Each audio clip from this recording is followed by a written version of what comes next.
Day 7 of the 56th BFI London Film Festival screened Hyde Park on Hudson, this year's centrepiece gala, supported by the Mayor of London. No King of England had ever visited America before. So nice of you to come. Mr. President, forgive me for not getting up. So Franklin invited them here, to the country, where we could all relax. Your mother has now told me for the 10th time not to call Her Royal Highness Elizabeth. Do you mind if I call you Elizabeth? No. No.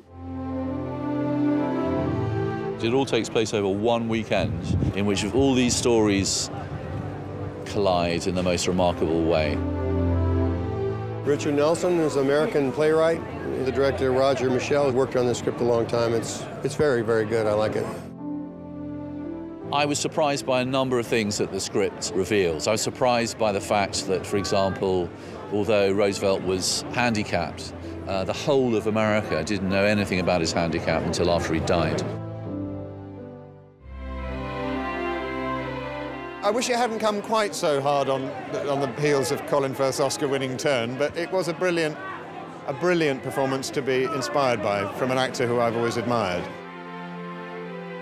It's a great choice. It's about a special relationship. I love Bill Murray. I love The King's Speech, and I think it's just, you know, really fantastically talented film. So I'm looking forward to it. Well, I think it's great. It's a hometown crowd. Roger Michelle's our director, and he really did an amazing job. It's an English crew. We shot it here in the UK. You know, it's fun. You feel like it's a homecoming dance or something. It feels good.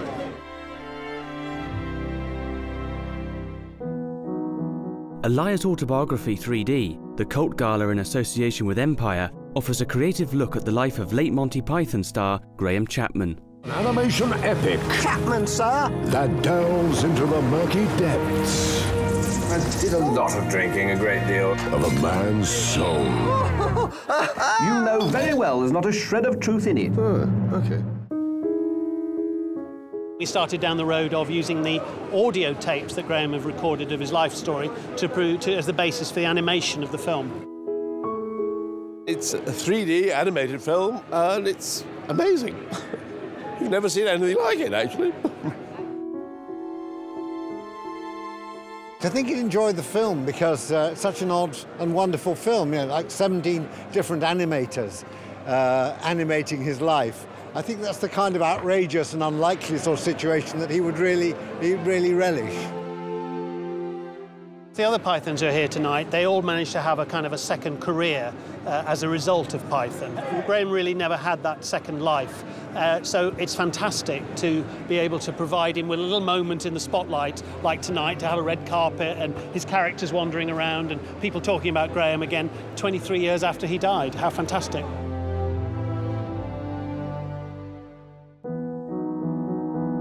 Festival Gala The Sessions is a wry look at one man's struggle to overcome the lack of intimacy in his life.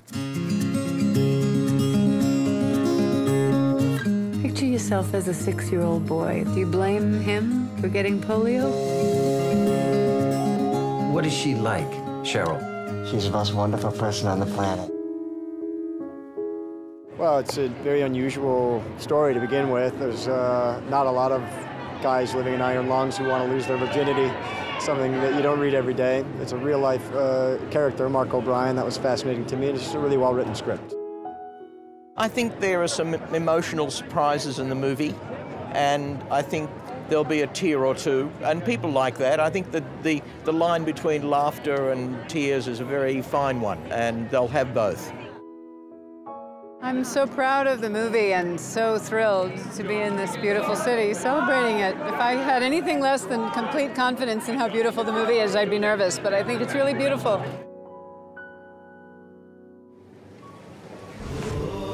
Set in Tel Aviv's Orthodox Hasidic community, Fill the Void sees a young girl torn between her family and her heart. תצטרכי לעשות הרבה כביסות. מה, אין טישו?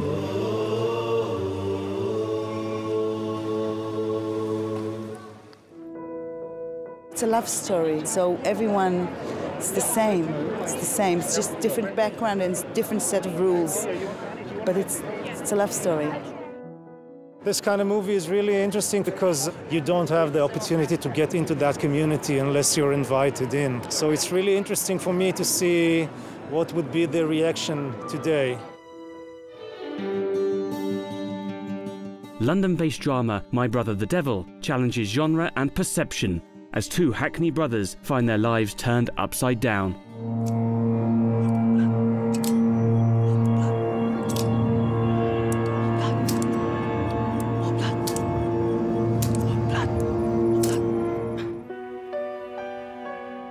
We essentially are redefining the urban genre because, in a way, the urban genre is a dead genre and we're all getting a bit sick and tired of seeing the same film in that genre, but I think Sally El-Hosseini has completely redefined it.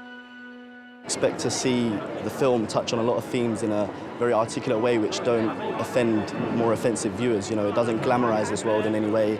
You know, it gives a message, in fact. Expect to be shocked and just a good message and good morals and just dealing with taboo subjects that's not really dealt with a lot and, you know, make you think about issues with gangs and stuff like that. So it's a really good message in the story. At BFI Southbank, an American Express Screen Talk saw Oscar-winning filmmaker Alex Gibney discuss his career and festival documentary competition nominee, Mea Maxima Culpa, Silence in the House of God. And in the festival village, a free exhibition, The Art of Frankenweenie, which features original sketches drawn by Tim Burton and extensive props, sets and puppets from the film, was launched by producer Alison Abate. The fact that we can have this exhibit travel around and that it can be part of the BFI and the London Film Festival, for me it's so thrilling. So I'm so glad that people are going to get a chance to see it.